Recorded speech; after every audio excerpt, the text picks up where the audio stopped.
And if we're ready to kick off with the morning.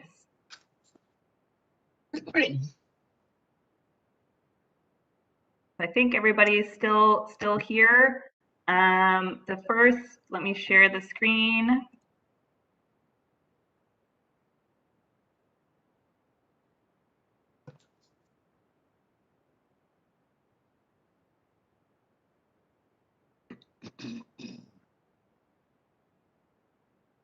Sorry, I'll get this out of your way real quick. Okay, assume everybody can see my screen. As a way of introductions, if people just want to say hello in the chat, so everybody kind of sees who's there, it's a good way to kind of do it if folks are willing to try it out. So just name and city in the chat, and we'll kind of know all who's on the call. And then if our chairs could lead us through, I forgot the slide got deleted. Just approving our minutes from our last meeting. I'll move to approve the meetings from last month's meeting. Or not, it wasn't last month. Hold on. August, or not August, July. July's meeting minutes. Oh, I had a slide here, but it's somehow in their machinations of versions of presentations, it went away.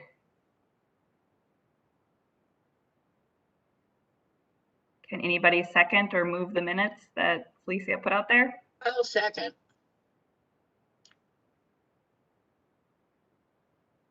Okay, any objections? Okay, Chair, I think the minutes can be approved. Awesome, thanks everyone. Okay, starting out, and everybody can see the screen okay? Thumbs up, please. Okay, so just doing a little bit of what has gone on over the summer, and then we'll have some time to basically update everybody on County Road 81 and some of the design advancement that we have done. A little bit about up in Minneapolis and what we're thinking about there, and then a little bit about just our overall schedule, kind of what to expect through the rest of the year. As well as we have some news about our anti-displacement contractor that Kathy will kind of share at the end with all of us.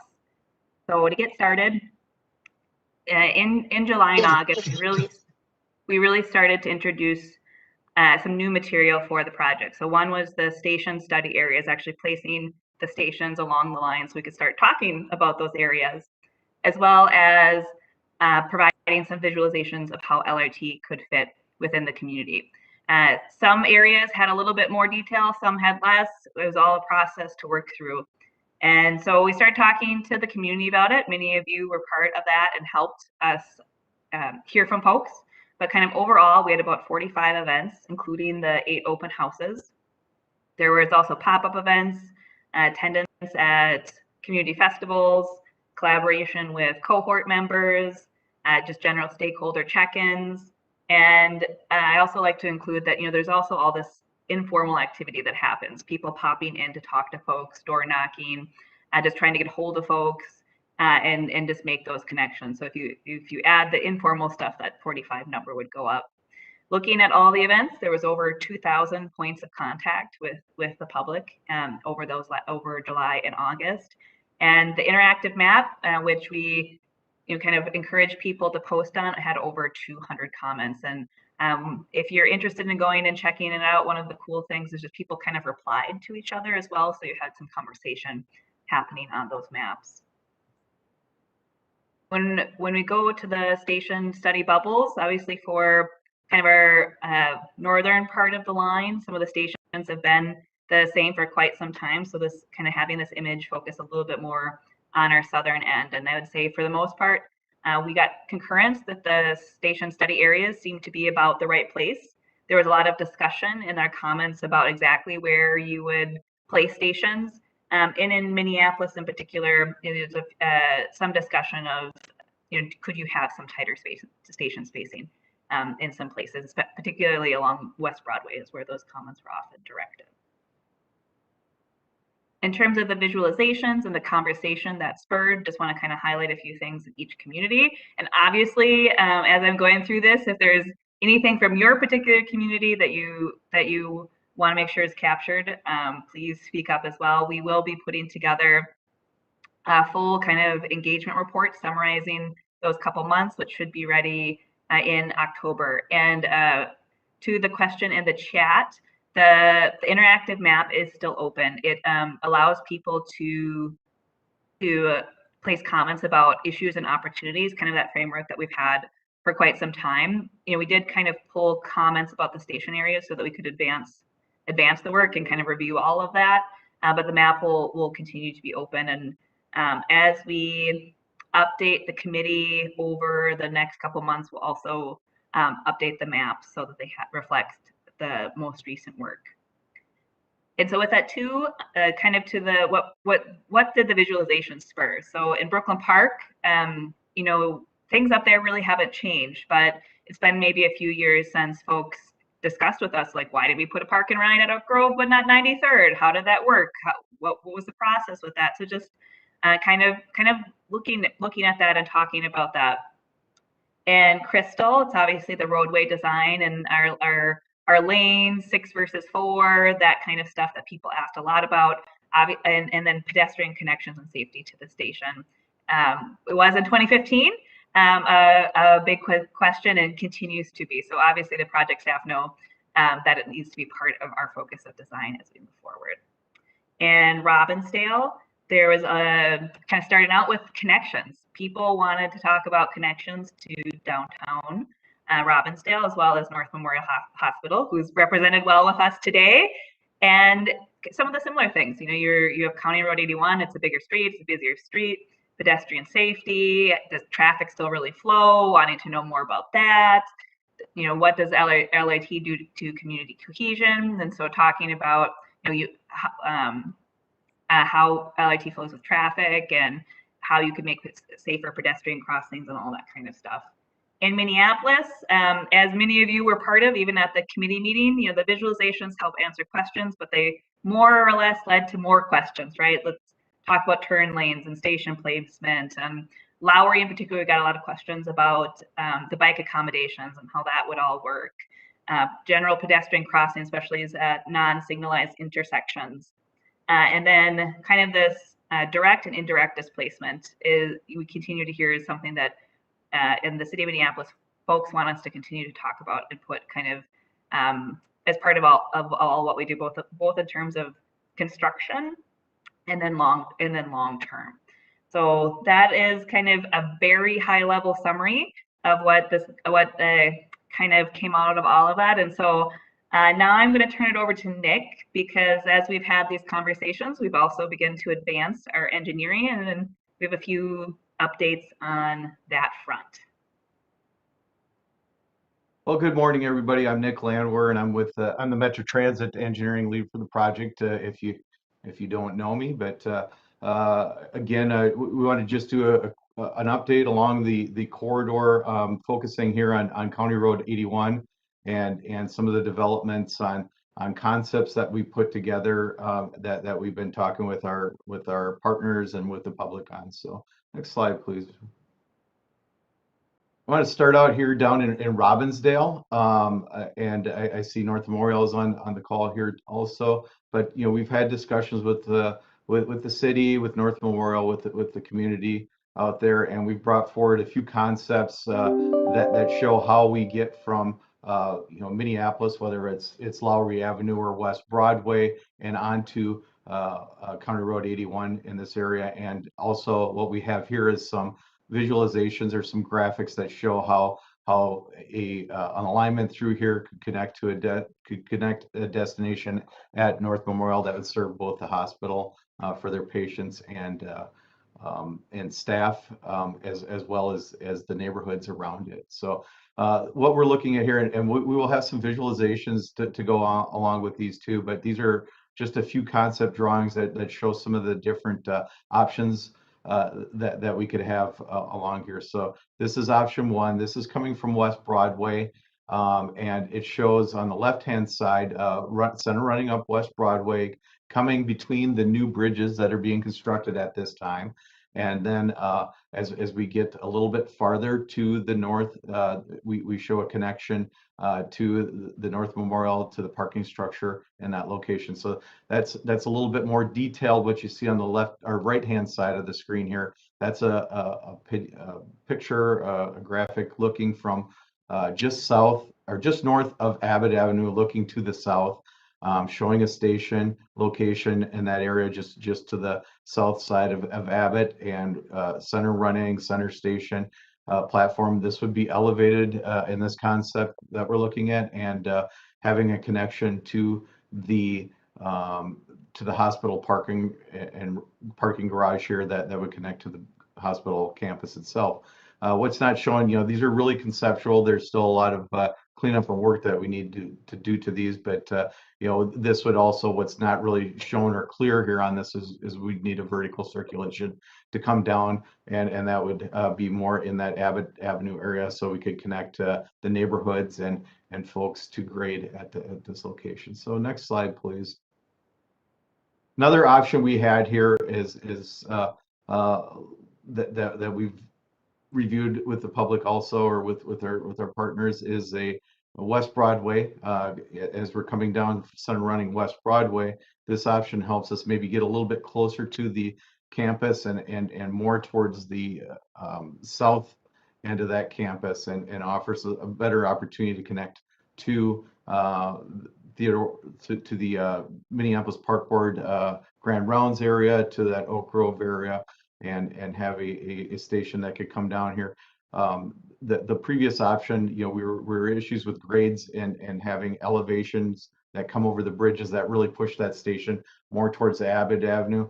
This concept, being able to get over the West Broadway, that northbound lane, could bring the structure down a little bit more, so it gets us to a location where we can have a flat tangent area that we can get a station in a little bit farther to the south on this campus. So again, on the right-hand side, it shows us looking north and how that would fit in or excuse me, left-hand side. On the right-hand side, this is more looking to the east, with the kind of the up down through there being in the Lowry Avenue, and then across the frame are those new bridges being constructed for Crown Road 81.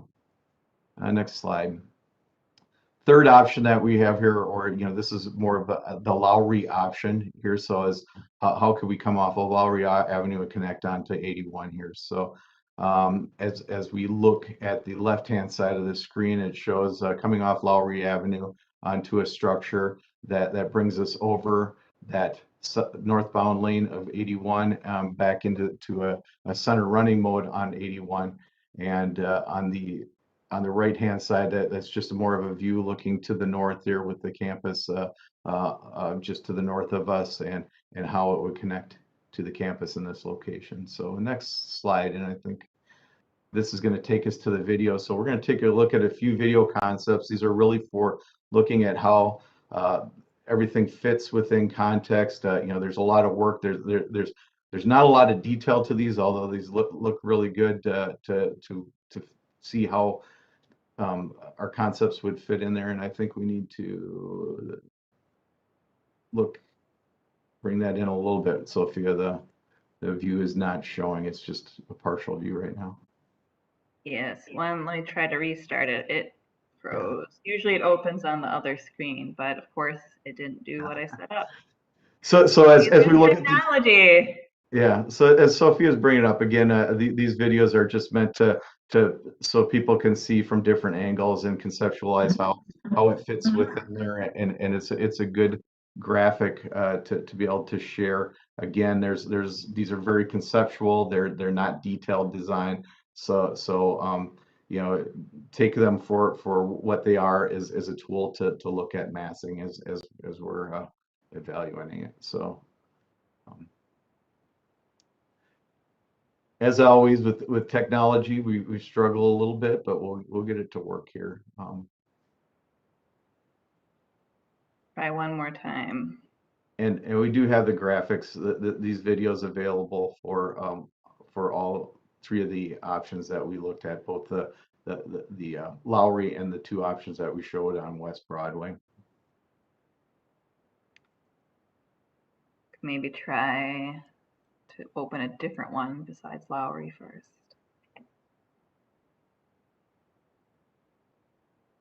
Nick, do you want to try? Yes, I'm bringing it up right now.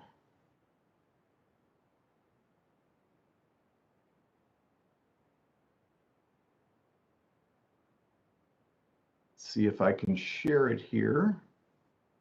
It might be going.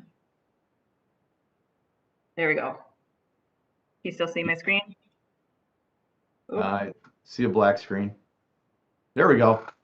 Okay, so this is West Broadway. This is the option where we come over the southbound lane and make kind of a curve that brings us in a little bit closer to the hospital in this location. As we're spinning around, we started out looking north into Robbinsdale, and through the screen that we're over now is how Lowry comes in to Oakdale into the hospital. It's usually not this choppy. It's just plain buffering slowly. But it's moving. So this shows how the structure, we can get a little bit closer to the parking structure at North Memorial, make a little bit more direct connection. And I know the hospital has indicated that they would like to explore opportunities to get a better connection between that parking garage area, their admin buildings on the north side, and the actual hospital on the other side. Again, as we look at this platform that's shown there, there's a connection to the park and ride that we're showing. And as we spin it around a little bit, we'll see that there's also a connection on the other side down to the Oakdale area that connects into to the park board, to the Grand Rounds area, to the neighborhood in that area.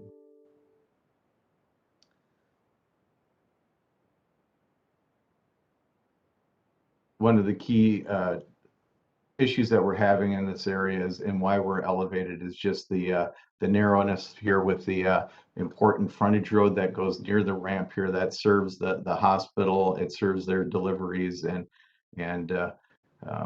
also we have obviously the 2 lanes 81 in there, and then there's frontage roads to the neighborhoods on the east side.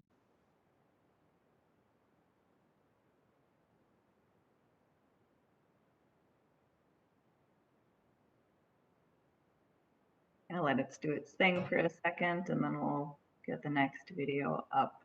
The videos are helpful just because they help show the kind of the massing of the bridges, and I mean, you can definitely see the grade separation in the rendering, but it just kind of shows you how all the pieces help fit together.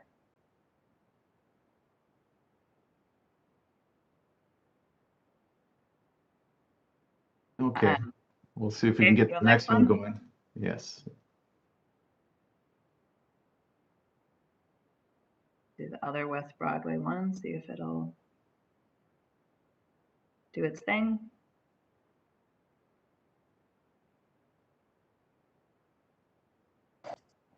Hey, can you speak to the differences, the main differences as to what differentiates the two options on West Broadway?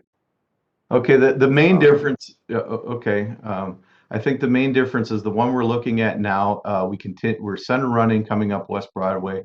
We continue in the center of those two bridges that are being constructed. We don't have enough room between those two bridges to stay at the same grade they're at, so we need to come up and over it. And by coming up and over the bridge here, you see that brings us up pretty high. So when we put a station in a location here, we need a station that's tangent, so it's straight, so we can get the train to a station. and fairly flat. You know, we can't have it on a steep slope going into the station. That would make for a lot of problems. So in this option, it pushed, because we have to come up and over those two bridges, and then we need some space to get down. This really pushes a station that's center running over farther to the south, farther to Abbott Avenue. The other one where we swing out, we're able to swing out over, you know, prior to the bridges with a new bridge, and then connect back into the hospital a little bit quicker, because we're at more of a flat grade there. So that's the last one you saw, was why we were able to connect more towards that south end of the hospital. So this one, you'll see the station is pushed farther south towards Abbott in this location. Again, we'd have a connection down to the intersection at Abbott, and we're showing a connection to the park and ride in this location. It's a little bit farther up north up the park and ramp. Those are some of the key differences. And then specific. Yeah. Go ahead. Sorry, and then just one more clarifying question. As it relates to coming down West Broadway from 94 through Penn, it's isolated on West Broadway all the way up through, I guess, particularly mainly through the north side, I guess is what I'm getting at. Isolated, what do you mean by, I think what we're anticipating is center running through this location at grade until we get, you know, closer to the hospital or closer to these bridge structures, and that's when we'd have to come up on a structure up and over. You know, prior to this, just to the south, we'd still be at grade center running in the road section. Thank you. Okay, so that's that option, and then we have one more option that shows the Lowry connection and how that fits in. So again, this is coming off of Lowry, making that turn, coming up on a structure, making that turn, coming up and over the northbound lane of County Road 81 to a center running position on County Road 81. And again, because of the grades and having to come up and over, this one pushes a station more towards that Abbott Avenue area, you know, farther north on the toward relative to the campus of the hospital. And just to kind of highlight some of the things that Nick's saying a little bit is that, you know, you're trying to create as much access as possible to the station. So for the campus, for the neighborhoods around it, to the grand rounds. But then also there's a lot of just technical challenges in this area and how Lowry and West Broadway kind of connect, and the bridges that are being rebuilt and existing. So the options kind of out there are, you know, part like what can we do from a technical standpoint, what works for the hospital, what works for the community, and you kind of get a few options as we're kind of letting this video play too. This is obviously new, kind of actually trying to place a station, and so getting some broader community input from the Robbinsdale and also the Minneapolis neighborhoods in the future month will be part of the plan. So this one shows again as we're coming to the station location where we can be more flat in this area and more tangent, meaning straight. We have a station in this area. Again, it's at Abbott. This one has a little bit better depiction of what you see on the towards the bottom of the screen here would be a vertical circulation tower that would have stairs and an elevator that got us down from the station platform down to grade and towards that Abbott intersection. And again, we're showing that connection to the hospital park and ramp that would get patients and workers to the hospital. So these are some of the visual options just to give people an better idea how it fits within there. We've done a lot of work to evaluate the bridges that were under construction. We looked early on to see if there was things that we could do to work within that, but you know, there's a lot going on with that bridge, with the park board property, with staging to get that through. So you know, our opportunities were really how we're going to fit through that constructed bridge as it's going forward. So maybe pause here for some questions and discussion or reactions. there's a couple options obviously on the table for one of them, and just kind of want to hear what people think. Yeah, I guess I have a question. Maybe I missed. I joined in a little late, so I apologize. Were there visuals showing its actual? And I apologize. I'm at a coffee shop. Are there visuals showing it going down, and how it actually overlays into North Minneapolis? I see this is a lot of connectivity into the hospital, but I maybe I missed it. But I guess I'm wondering how we get these same sort of visual elements going down each corridor, so that I think the community can weigh in. And then separate from that, I'm wondering if impact sort of evaluation has been done on each route as it relates to like the number of buildings and businesses and homes that are impacted with each. I think sort of getting to that granular scale would be helpful. And that's what we're working for right now. We will have visualizations along here to show, you know, how this fits within context. And I think the comment is what does it look like as it's coming up off of grade in there, and we can pull back a little bit farther to prepare those visualizations. I don't have that available for this meeting here today, but as we're coming out to the public and working with the public on some of these different options, we will have some options for these alignments out there, and those options will show potential impacts to properties out there that we'll be able to share. You know, we're tweaking those alignment concepts right now. We're working with our project partners at the city to fine tune them, and then our intent is to bring them out to these committees and to the public here as we move forward. Yeah, I appreciate it. Another clarifying question. I guess I'm curious to know, I guess I appreciate the formality that it'll eventually be done, but I guess knowing that the work has probably already been done, I'm curious to know your personal perspective of the impact assessment going down. I mean, I would imagine that you guys have at least some type of gauge of buildings that are impacted, and I won't hold you to it. I know that sometimes it's sticky to speak too early, but I guess I'm curious to know if you even have a personal early read that we won't biasly hold you to. what was the last part?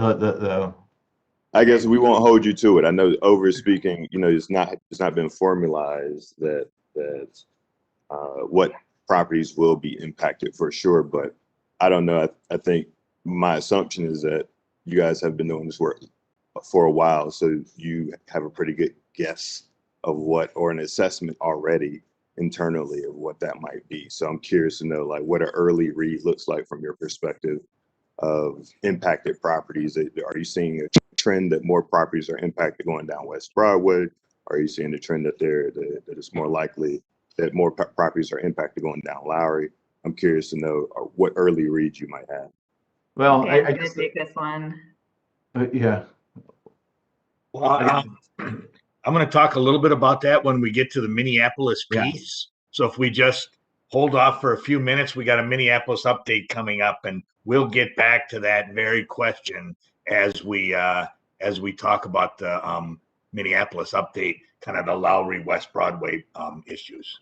Yes. Yeah. I think the overall kind of gist of the question is like to kind of this level of detail so that you can see exactly how LRT would fit is something that we need to do for the whole alignment. And so we're kind of getting stuff updated so people can have those conversations. In a lot of cases, just like this shows, there's often more than one option when you get into the details. So that is something that we need to engage the community more on as well, because there is technical considerations, but then there's also choice. And Dan will kick that off too as we get into the Minneapolis update. Yeah, I guess, and I just want to clarify, I appreciate everybody chiming in. I'll wait till later. I guess it's the initial question was initial reads and feedback. And I guess and I think I've been vocal about this throughout the process, that it's hard to make visual, like this isn't a process that I want to make visual decisions on. It's a process that I want to make factual, data informed decisions. And it's hard to start the process from an aesthetics perspective and not necessarily from from the data that we're talking about in terms of the economic impact, the development impact, the social impact. And so, so again, I just want to reiterate that piece, but I'll wait till later on. Yeah, and it's no, we don't mean to push you off till later too. It's I just want to really echo that I think from the day that we released the potential alignments, that was the main question on the table, right? Like, let's talk about the impacts and benefits together in that format. So it actually takes us a while to get there in terms of really getting it into the engineering, and but we're very committed to doing so, and we'll get more into it as we move along. Anything else specifically to the North Memorial campus and placing the station and access or impacts or anything along those lines? I'd say let's keep moving so we have give Dan a chance to hit on Minneapolis, and maybe we'll be able to answer some of these questions a little bit more. So let's move on here.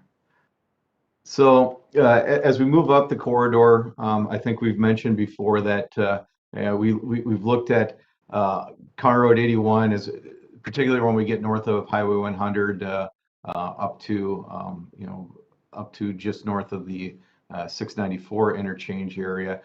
Currently it's 6 lanes of traffic, so we were looking, if we're center running down the middle, or 2 of those lanes would be allocated to light rail, and then the two lanes in each direction would remain with the vehicle traffic through this area. So as we kind of done a high level analysis of traffic, of capacity along this corridor, we think we believe there's adequate capacity along this whole corridor to do that. The alignment as we've rolled out and shown in some of the visualizations with again 4 lanes of traffic, and then a center running at grade light rail through this area. There are some locations where a little bit more challenging, and with the traffic volumes, Bass Lake Road is one of those. So we've mentioned that before, that we were looking at some opportunities there that we could keep capacity of traffic going through this intersection and keep the level of service at that intersection, meaning that we can keep a good adequate level of service so traffic can get through this intersection well. So one of the options we've looked at here, and what we're showing here is a overpass or an interchange at this area. So what we're looking at is on this picture is Bass Lake Road is kind of going up and down, diagonally through the picture here, and then across the screen is County Road 81. North would be on the left-hand side of the screen, and what we're showing here is just a compressed or a tight, narrow diamond interchange at this area. So County Road 81 is coming up and over Bass Lake Road in this location, so both lanes. So what we're seeing there in the kind of that orangish, tangish, or yellowish, whatever it is, mustard colors would be bridge structures that took 81 over Bass Lake Road with on and off ramps tightly squeezed to it on both sides that get from 81 down to that intersection. What we're showing on the south hand side here is a station location. That's the platform is in yellow here, and that station and the light rail would actually stay at grade. So the only thing that would be crossing would be the vehicle traffic that are either coming on or off the on ramps from Bass Lake Road onto 81. 81 is obviously would not stop. It would continue to keep going over, and then the light rail would be at grade. So that would come through 81 at an intersection there. So what this does is helps the level of service through there and keeps that main vehicle traffic, the heavy volumes of 81 flowing and at adequate capacity, and it separates the station from that heavy traffic of 81. So with it being at grade, instead of having to figure out how to get pedestrians safely across that high speed traffic of the main road on 81, we're able to get them underneath 81. They don't have to have that conflict, and they can get to a station from that location. What's not shown here is some other opportunities. So at grade under the bridge area. We're refining it, how sight distance and how visually things would get there for pedestrians, but they would come along Bass Lake Road and to that station from both the east and the west sides of Bass Lake Road. But then there's also an opportunity to connect via pedestrian tunnels that would be more at grade, but they're coming underneath 81 to that south end of the station. So giving really clean, free, safer access for pedestrians. So this really solves a couple issues, that pedestrian safety to get through here into the station and access as well as helping that intersection.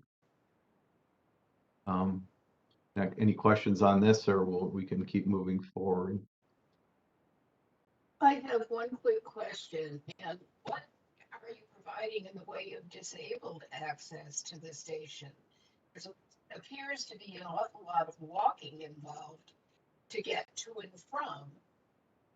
And I understand that can be necessary, but for someone who is limited in how far they can walk through disabilities, this is a big issue. Yes.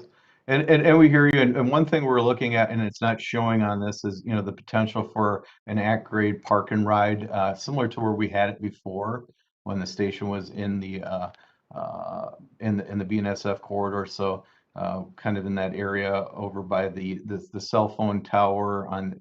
As we're looking at it, it would be more of the southwest side of this intersection. The potential for a park and ride there, and then if we had a nice inviting pedestrian tunnel that went underneath the roadway to the station, that would be a lot closer, Candace. Okay, well, So. it still creates kind of an issue if you're wheelchair bound or say moving on crutches distance wise. Yes.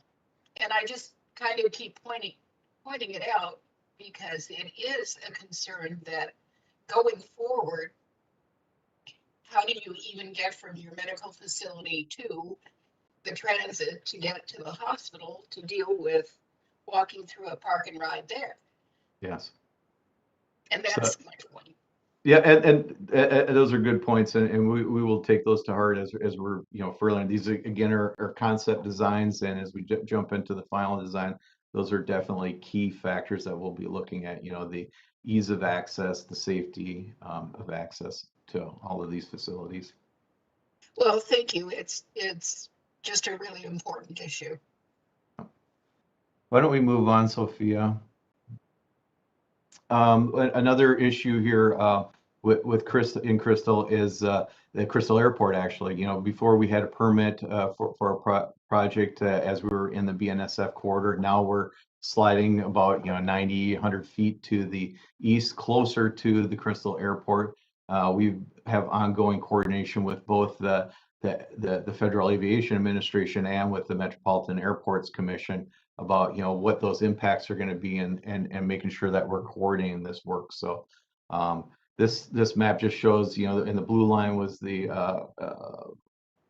where the light rail is along County Road 81, and you can see the airport and some of their glide zones and approach paths on this map. So next slide, please. So we have gone out there. We're coordinating with them. We've sent surveyors out there to get a better understanding of elevations and potential elevations where the light rail would be, and to see if there's any conflicts with their approach zones from the airport. So we're working through that. We're working on getting permits with them and having good coordination to make sure that our alignment will be compatible with the airport and their usage. So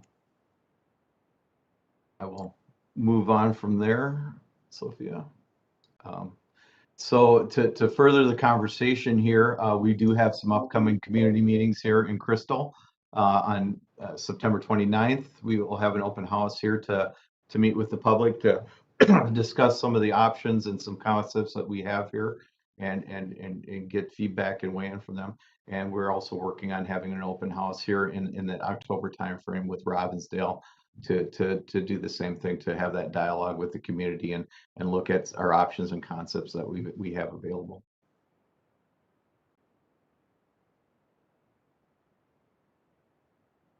I will turn it over to Dan. Thanks, Nick, and good morning, everybody. Dan Solar, Hennepin County Public Works and co-project lead here for the Blue Line Extension Project. So as we talked about looking at those visuals as we came up out of Minneapolis, we started to, branch down this area of, well, what's coming up in Minneapolis? And really the big question being leading us down this path of how are we going to decide and what is going to be the basis for comparing and looking at a route on West Broadway and a route on Washington Lowry as which one is a better fit, which one makes more sense. What are and I liked how Chris put that. What are the quantitative decisions about which route is better in terms of evaluating them versus the right of way decisions in terms of property impacts versus the visual impact of how each of those routes work. And so that's all part of our year process here as we go through and determine which of those routes makes more sense. Now, the first couple things I want to talk about on the update are things that are done, and then some of the things that we're doing that will then lead us to our eventual decision making with regard to Minneapolis. So as we started the year in 2021, what we did was we looked at where might we build LRT from what I will say from Target Field Station to north or to the Minneapolis Robbinsdale border, getting up to Highway 81. Where might we build it? So we looked at a number of different routes, and we had a bunch of public engagement sessions, and we reviewed maps and we reviewed rights of way, and we came down to the fact that we selected two primary routes to advance in the process for LRT from Target Field Station to Robbinsdale. One on essentially West Broadway and one on essentially Washington Avenue to Lowry. They connect at the same point around the Robbinsdale border. How we get from Target Field Station to maybe around Plymouth and Washington Avenue, or how we get from Target Field Station to maybe Plymouth and Lyndale up to West Broadway. Those are still some different opportunities there as well, some different options, but essentially those two routes were selected for evaluation. So then we kind of advanced it a little further. We did some, first cut look at, does LRT generally fit on those two roadways? And we did some glimpses, we did some visualizations, we brought those out. We looked at, yes, if we return the roadways to one lane in each direction, if we, kind of go with center running or side running and looked at various options, we think it can fit. So then we moved second into, okay, now we know kind of what routes we might choose. What about stations? And so we identified a number of station study areas, again, brought those out to the public, reviewed those, took a look at where stations might go, and have kind of come to some level of consensus on where station study areas, maybe not exactly the right the final configuration or exactly the final block on where it might be built, but study areas for each of the stations on the routes. So that's where we are today.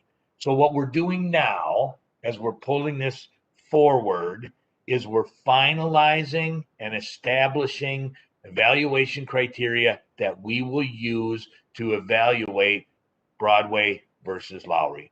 Which of those two routes and how do they rank against each other in a number of different areas? And I'll go through some of the ones that we're looking at next. The other thing is we're moving one step further in the design. So while we looked at the initial design and how right of way would fit along these routes, now we got to roll up our sleeves in the details. And the details in this case come in two main areas. where are we going to put stations? Because stations means wider.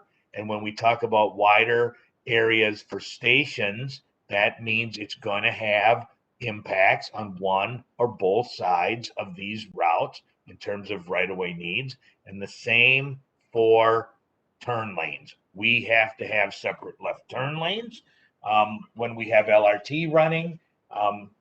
Because they are only allowed on protected movements. So where traffic signals will go, which intersections will continue to have traffic signals and turn lanes, and how do those decisions impact right-of-way acquisition?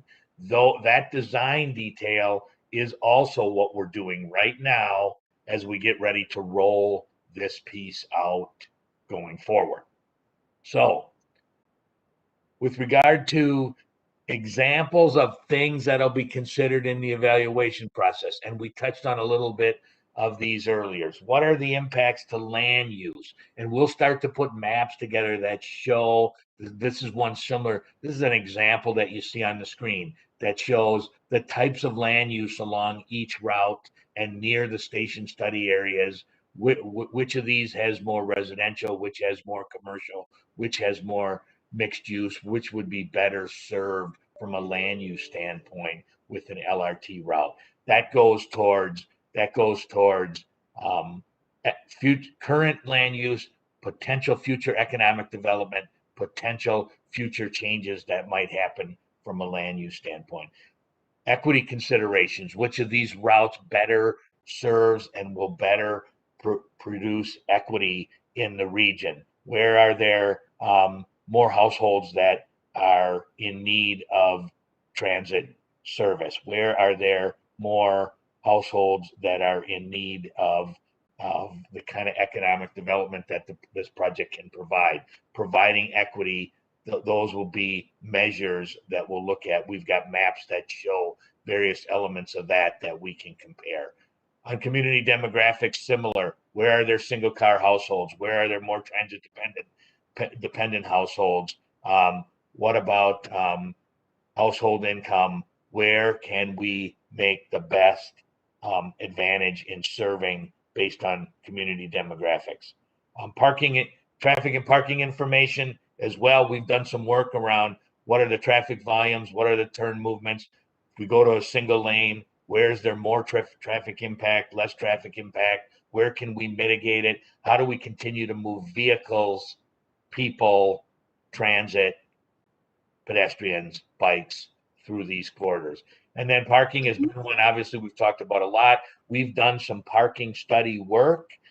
We've looked at where there's currently parking available. We've done some counts and some analysis of current parking utilization and where we see parking most frequently and where parking is not provided, where we have opportunities to mitigate loss of on-street parking will be part of our evaluation. And then this is one we talked about before. When we lay out various options here, we'll look at what are the right-of-way impacts. And we're not as concerned right now with the minor right-of-way impacts when we might need to buy some temporary easement rights or a couple of feet of property. Where we're mostly concerned is where are there areas that may result in actual right-of-way acquisition of entire parcels along here, and what is the comparison of the two routes. So the question earlier was, have we looked at that, and what is the first cut?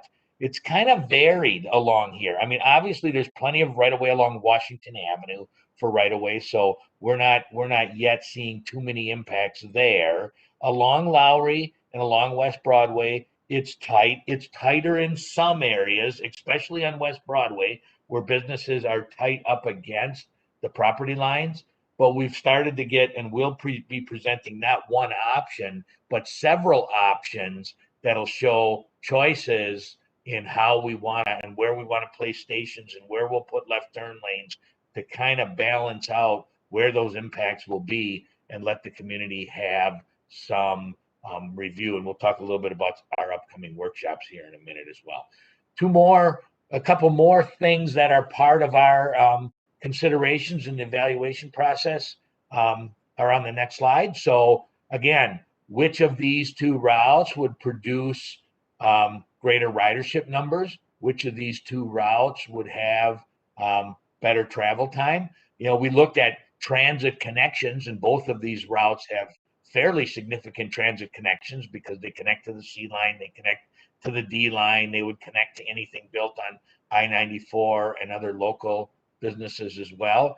And here's an example map on the screen that shows destinations served. So we can look at which of these routes serves more destinations, what types of destinations. We've got a wide variety in here, from school to faith organizations to community buildings to groceries to all kinds of things. So this isn't necessarily the end all list, but it's an example of the kinds of data and kinds of information that we are gathering and pulling together to help make this comparison between a Lowry route and a West Broadway route in terms of which one rises to the top in terms of overall benefits offset by, of course, minimizing impacts, which we'll always look at as well. So that's one piece. That's the piece towards, kind of how we're going to use data and background information to evaluate the alternatives. The other piece is really to start to pull together, as I said, more detailed drawings that show where we would have traffic signals, where we would have turn lanes, where we would have stations, and what the right-of-way impacts from those particular designs would be. And to that end, what we've done is we've said it may be helpful to look at these two options broken down into smaller sections, and then what alternatives are there in each section. So, for example, what we show on this map here is on the West Broadway route, which essentially is green. Section 1 would be, what are our options from getting to Target Field Station to, say, Lyndale and Plymouth? How would we get out of downtown? Which would we take 7th? Would we go 6th Avenue up to East Lyndale? How would we cross 94? We are developing options there that show both right-of-way impacts and traffic impacts as we come out of downtown. Section 2 on this is, what does Lyndale look like? How do we fit a station in around Lyndale and Plymouth? Where and what are the impacts along Lyndale? That's number 2. Number 3 is the West Broadway portion. That's probably our tightest section along here, and that's really West Broadway from Lyndale over to Irving. So we have several options in there. We've talked before about how do we fit everything on West Broadway? What about the use of 21st? What about one-way pairs for streets or for light rail? How that piece fits together? What options and what properties in this section are ones we want to absolutely avoid, and how do we kind of wiggle our way through there? Then option 4 on the West Broadway route is really West Broadway from Irving to the Minneapolis border, and that's highly centered around not only left turn lanes, but what are we doing at the Penn intersection in terms of how do we build a station in there? Where does the station go? North, south, split? And we'll have options and right-of-way impacts for those. That's the West Broadway route. On Washington Lowry, our first segment, which we call segment 5, is how are we getting from Target Field to Washington and Plymouth? How do we come out of downtown, if you will? The North Loop is very tight. It's not easy to get through there. So we've got some challenges, but we've got some ideas and concepts there. How do we put light rail on 6th or section 6 on Washington Avenue? This has probably got the most space of anywhere on here. The right-of-way impacts are minor. Where do we configure a station, and how do we get across I-94? And then section 7 is kind of the, how are we moving east-west on Lowry? What are the opportunities for the station in the Emerson Fremont area, and again at Penn? So we are working towards a set of Minneapolis design workshops in the community in the next number of weeks here, as we pull this information together, where we can get folks together to really see these detailed designs, look at where station configuration options are and how they affect right of way. Talk about what solutions work, which don't work, what do people think. There are many of us that are, especially a lot of folks on this call from the Business Advisory Committee, that are concerned about the entire alignment. There are certainly folks, maybe that live up at the north end of North Minneapolis that may be only concerned about what's happening on Section 4. People in downtown, they can look at all or some of this. We'll look at data, benefits, and impacts of these two routes, all for the purpose of not making the final design decisions, but helping to guide us to which is a better route to advance through this process, West Broadway or Lowry. And so this is going to be some exciting work. We'll be doing it at these community design workshops, but we'll also be reviewing this information here at the Business Advisory Committee as well as the Community Advisory Committee. And this will help start to narrow things down to get us towards a final decision here. Questions? Hi, this is Tim.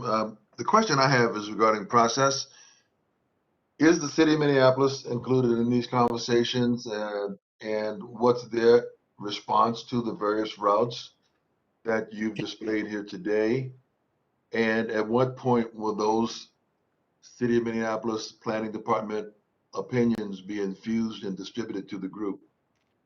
Tim, that's a great question, and it's a very important question, and actually one we've been spending quite a bit of time on over the last week, because we are actively engaged with the city of Minneapolis, both CPED and Public Works staff, on developing options within these various sections, and we're very committed to not bringing out to the public and to the CAC and BAC and to our other advisory groups options that have not been kind of vetted and agreed upon with both Met Council, Hennepin County, and City of Minneapolis staff, so that we're well coordinated in understanding, both the transportation impacts of these options and, of course, the land use impacts of these options, especially as it involves the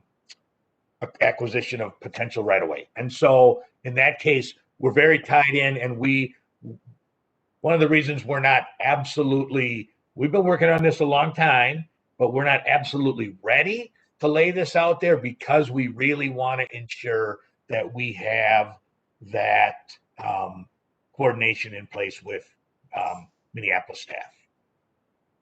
And I appreciate that. I would like to, not that I'm officially representing Minneapolis, I'm representing the Robbinsdale Chamber of Commerce, but I would like to make sure that the process is as seamless as possible.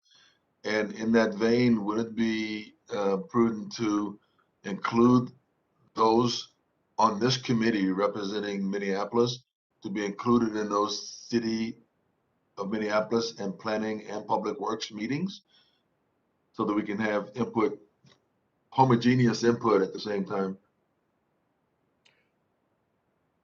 Well, Tim, that's a good question. I mean, I think in some manner that could very well be the case. I mean, there's meetings where, we need traffic engineers to visit with traffic engineers to look at this, to look at various options. There's meetings where, we need to look at, kind of options in how to fit, technical decisions and where things can go and not go, how to build a curve in, that curve will work, that curve will not work. But then there will become a time, and I think really part of the overall piece is not to say, okay, we went into a room and we sat down and we put our heads together as staff, and here's the best option. Do you like it? That's not the goal. The goal will be to present several different options about with different levels of impacts, so we can show that. And I think to the extent that we can build in feedback from active city participants that we work with, and I mean not mean city, I mean community member folks like city representatives on the BAC and a number of our cohort partners. We will do that work as well, including, especially as it involves property acquisition, individual properties along West Broadway and Lowry. So we will work that in to what we present, all in preparation for getting out to our Minneapolis community workshops. And Dan, there's a question from Felicia in the chat just about kind of our main contacts at the city, and maybe one of the follow-ups too would be to explore previewing some of this work with some of our committee members and our staff group, and we can maybe look into something as we move forward in the process. Absolutely, and I know, I think, and I look on here, and two of our CPED colleagues, Amber Turnquist and Jim Vole, Felicia, are right on this call this morning. So, Dan, thanks for the presentation. It's super helpful and gave context to some of my questions.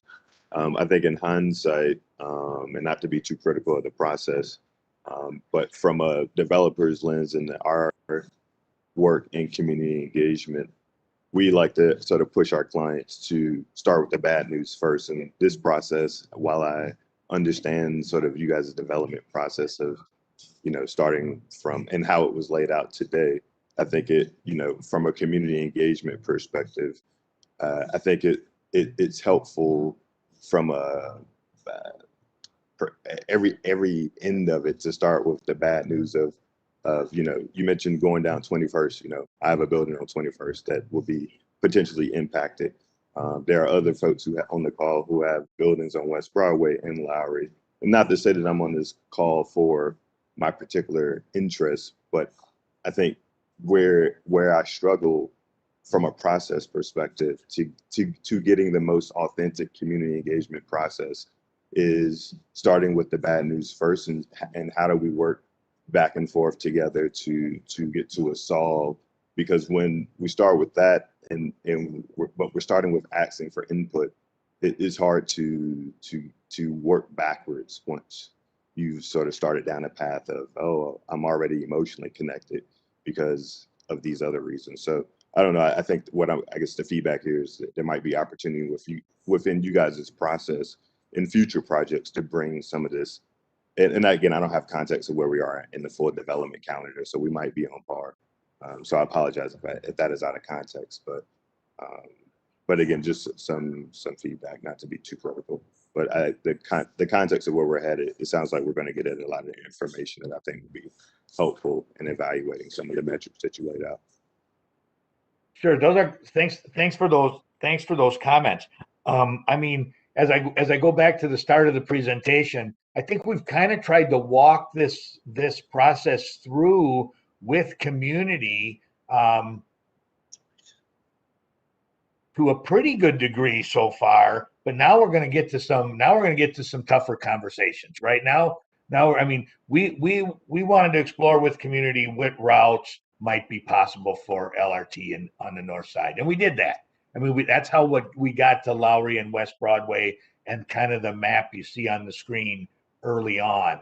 And then we talked about stations, and we've talked about how we fit this all together. Now will come the time when we start to bring out options that start to show what the actual impacts of these pieces will be.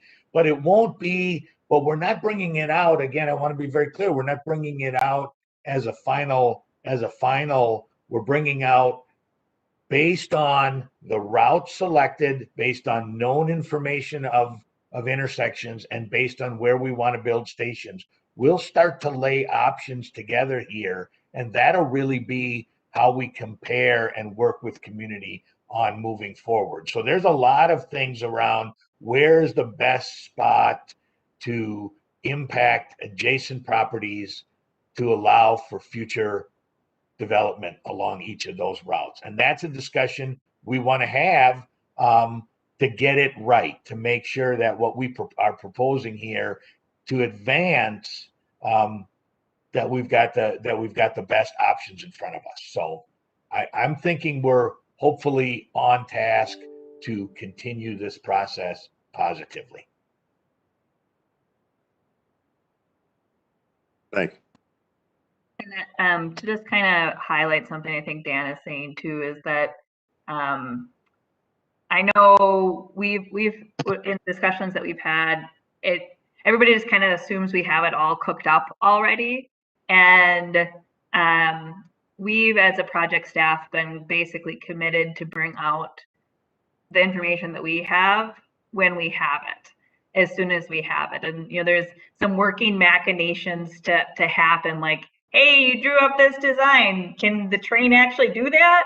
That we kind of have to work through, internally, or to Dan's other point, like, does this actually work with traffic if we do that? So there's a little bit of that checking that we do that actually takes a lot of time. But as we have the information ready, as we've done the analysis, it, like, basically we've put it out in the world. That's why sometimes in this committee, even I feel like a broken record sometimes, where I'm like, okay, next month we'll have this information. Then I'm like, wait, it's another month. Just because we design our schedules and push our consultants to bring basically kind of what Dan says, like, whether it's bad news or good news, as soon as the project team has it ready. And so that's why I'm often like, oh wait, one more month, because we truly understand that to have these conversations, this information is needed, and to have these conversations with the level of trust, we need to have this stuff ready. And so we are committed to having those conversations and being as transparent about where we are when it's together. And the staff internal process necessarily isn't making final decisions or doing that stuff, but really pushing our consultants to say, have we looked at every option? Do we have other options that we could bring to the community to talk about? Have you looked at this? What if we did this with this turn? So that we have this plate of things, and then we want to come out and really work with the community on a not final design, right? A design that is very much still squishy. And our next section a little bit is about our overall schedule, and kind of how all this stuff feeds in. So I guess more questions or discussion for Dan while he's here. I'm kind of your last committee or staff members. People are speaking with the FTA a little bit concurrently, but any more discussion on what Dan had laid out? Questions, statements? I have a quick question. This is Jimmy Lloyd here. Dan, you mentioned as you were describing some of the process that there was, still things to be ironed out, and there'll be a few options to discuss. And you said something that stood out to me, which is posing a question. You mentioned something about where you would want to build platforms and stations. My question from that statement is, what is the actual goal of the council on this? Is the goal to create the best route, or is the goal to create the best route for the community? Is the goal to create the best route or to create the best route for the community? Yep. Is it to create the best route for Met Council, or is it to create the best route for the community? Because I guess a lot of us are worried, and I won't speak for everyone, but the worry is exactly what you said, Sophia, that this is in the works. So we're trusting the process, but I just want to understand, what is the goals of the council as they look for a solution to the light rail? Well, I mean, I think it's really got to be an example of both.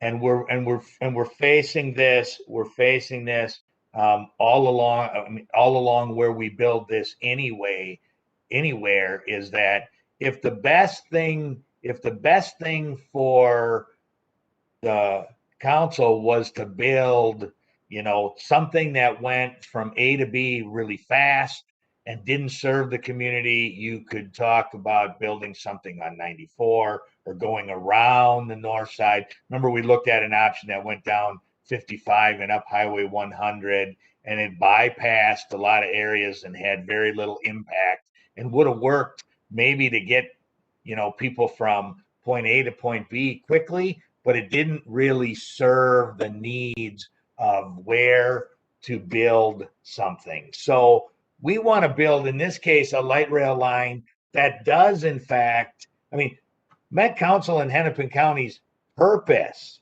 is to serve the community. And so the purpose of building transit, the purpose for investing, making this kind of investment, is to provide an opportunity for a transportation choice and a way for people within the community to get around, and then also to provide an opportunity to stimulate and hopefully generate community and economic development impacts that can help lift up the community as well.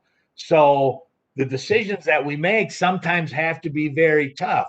We want to benefit the transit line, meaning we ought to have a station at Penn, right? That's an important piece of making the transit line successful. So in other words, is that a benefit to Met Council? Sure. It provides a station at Penn, which allows for ridership, which makes people move and gives people that opportunity. But at the same time, building a station at Penn and keeping the road open is going to have community impacts in terms of impacting some adjacent properties. And so that's why we're looking at options for how that station is configured, so we can work with the community on where do we get the best benefit, i.e. putting in a station, serving the community with the least amount of impact, impacting the least amount of properties.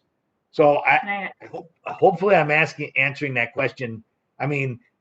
As we build a project, we want to build something that serves the purpose, the original purpose of what a light rail project is to do, which is to provide a transportation option and solution for commuters and residents and students and workers that help move people in this time and place where we are in the world. At the same time, it's going to have impacts to the community, but in the end, if we do this right, we hope that the actual long-term benefits to the community outweigh those impacts. And I'd like to take that answer slightly more personal a little bit too, which is, I think the root of the question is, are project staff in a sense willing to harm North Minneapolis for the benefit of a regional transit? And I'd say personally, the answer is no. I would not be comfortable with a solution that the North Minneapolis community couldn't say to project staff, this line, it's an investment. We can see the benefit. It brings value to our community. It brings investment. It does it connects things regionally. It's about improvement. And to Dan's point exactly, there's some hard conversations to be had, because you can't 100% avoid impacts. But I went to Willard Hay for elementary school. I have friends in the community. I would not be comfortable delivering a project that the vast majority of North Minneapolis residents and business owners said was detrimental. I want exactly the opposite. I want us to be at a place where not everybody might be 100% happy, right? But that overall, we can say that we are advancing a project that benefits. Not obviously all of us cities on the line, but in places that we have hard choices as well. So, and I feel like my values when it comes to that are reflected in Sam and Nick and Dan and others that are helping to push this project forward, as well as our policymakers. So right. The goal, Sophia, is not to build a transit line that connects Brooklyn Park to downtown and hopefully do minimal harm in North Minneapolis. the purpose and goal of the project is to provide a transit line that serves and complements and hopefully provides more benefits in North Minneapolis than impacts. Right. Right.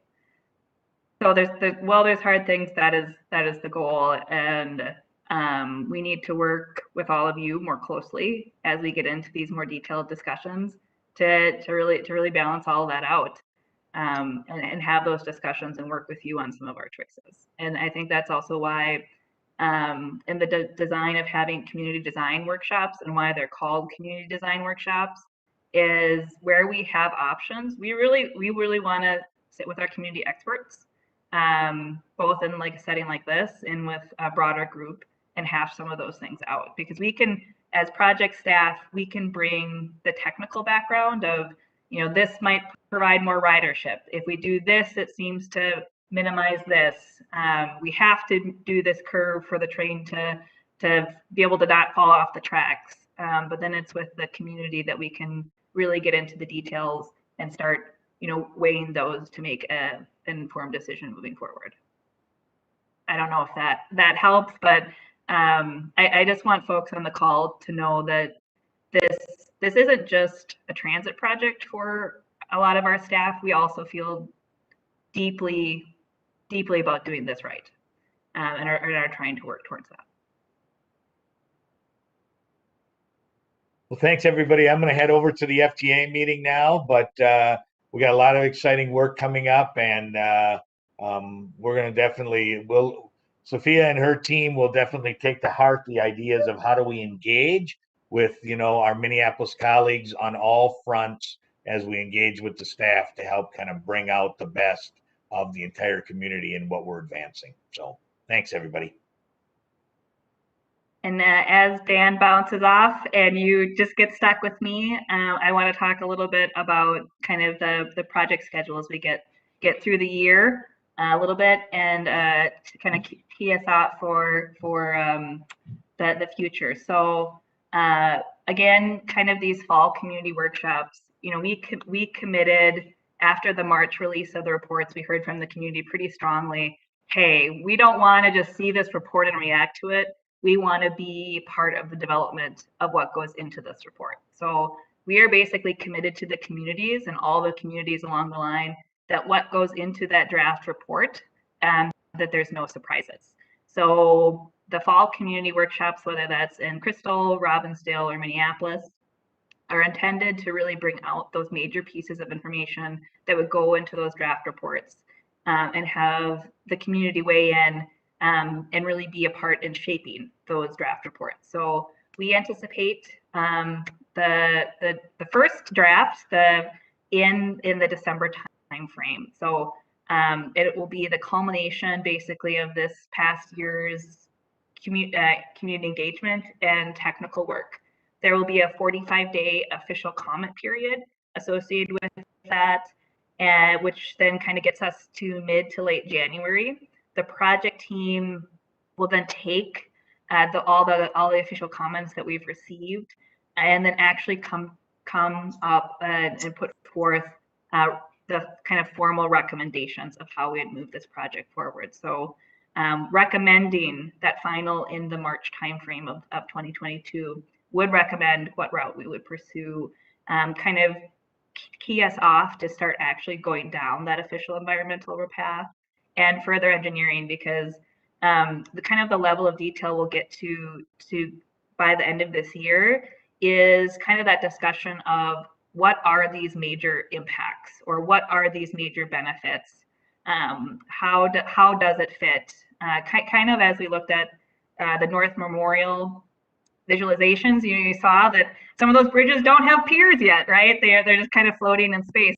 We haven't placed the piers, but we still know generally at that level of design how it could interact with the campus and the surrounding community. So that's kind of where we'll be at the end of the year. A lot of questions still to be addressed in future years, but what we really want to be able to happen is that when we get to this recommended route, Jimmy or Chris or others that ask questions around this have that, okay, here is kind of the base of this project and how it all kind of comes together. So if you kind of think of it as, I don't want to call it a cascading process, but these are all dependent on each other, right? Like making sure we had all the routes on the table was kind of the first step as we moved out in March. And then it was, let's start to place stations and think about how it fits and look at different options. And now we're getting into having that basis of where we are for sure, where we want to place things. We're able to kind of put out that whole package. And kind of what you previewed today with Crystal, and in the past, even a little bit with other parts of Robbinsdale, having that kind of uniform across our line, culminating in these design workshops that then lead into these reports. So in a sense, these fall workshops are kind of the big release of information. And then it's that refinement into these narrative documents that kind of officially move us through the process. I'm running out of time, so I'll try to be a little fast. So sorry, all. Kind of what's in the draft report is that project history. How did we get here? The process to move us forward, how decisions were made, how community input has been incorporated, and that evaluation with our project principals and whatnot. Just a quick reminder of that we do have a set of project goals that we talked about multiple months ago in the summer that'll help what we call kind of a mini matrix of evaluation. And kind of moving on, I think Kathy also jumped to the FTA, so I will be Kathy as well. But just wanted to announce first, thank you to our BAC members and CAC members that helped us evaluate the contract facilitator. But I'm happy to announce today that Hennepin County will be soon making a board action to bring Cura on board to help us through our anti-displacement efforts. So, Cura's at the University of Minnesota. They're a community leader, working with government and kind of finding those benefits. In particular, the project manager is C. Terrence Anderson. If some of you were involved in C-Line, you would already know him fairly well. He comes with a wealth of experience kind of working in equity. There's a whole project team that'll bring kind of a wealth of knowledge. And they also are bringing on some consulting teams that work specifically in these areas of whatnot. So schedule a little bit. We're still under contract negotiation, but we're at the point now that we can release publicly who it is. Hennepin County will be taking action on September 21st. That contracts will be executed shortly after that. And then this group will hopefully be on board the week of the 4th. We kind of had multiple balls rolling and they kind of finally lined up. So we want to leave some room in October for C. Terrence and team to come and meet you all to really kick off some of this anti-engagement work and kind of combine a little bit of getting that work going with some of our technical advancements so that they can see on both ends and hear when we're engaging the community what people are talking about. So kind of just ending off with, once they're on board, they'll start to convene that table, and that'll be part of our work coming up. I'll give us a few minutes for questions and whatnot at the end, but just also want to say our next BAC should be a normal date of October, our first Tuesday. The November BAC is the Minneapolis election. It's on November 2nd, so we will want to push probably our committee back a week because I don't want to. You might need to go vote in the morning, right? At least some of our committee members. We don't want to interrupt that. So went really fast at the end. Sorry, everybody. Any other questions, statements, discussion?